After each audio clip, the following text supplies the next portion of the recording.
Қызым, бүгін біз сенің қуыршағыңа сәукеле дайындайтын боламыз. Бұл сәукеле деген не, анашым? Сәукеле деген қазақтың қыздарын ұзатқанда киетін бас киімі. Қазақ халқы қыздарына ерекше қарағандықтан сәукелені неше түрлі әдемі безендірген. Сәукелені дайындамас бұрын біз бірінші мынандай астарын дайындап аламыз картон қағаздан. Міне дайын картон қағазға мына матаны желімдейміз. Мен де сізге көмектесейінші? Көмектесе ғой, балапаным. Қазір ою жабыстырамыз бұған.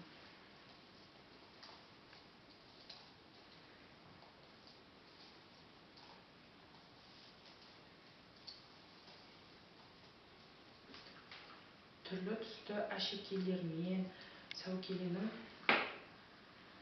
басында тұрған кезде жарқырап әдемі болып тұру керек. Оюларын жабыстырамыз. Сен маған оюын жабыстыруға көмектес, жарай ма? Қане оюын әпере ғой, оюын жабыстырамыз.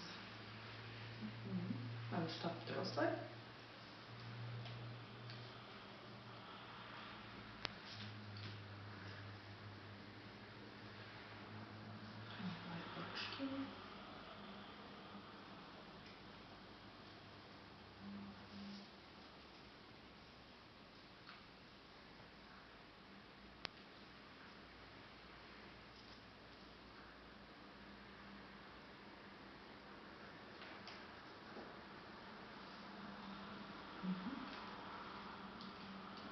Ішіне қаратып жібереміз мынандай жерлерін.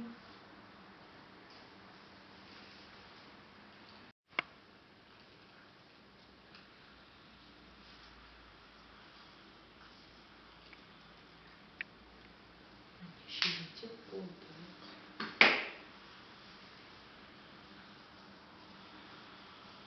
Оюларын жабыстырдық.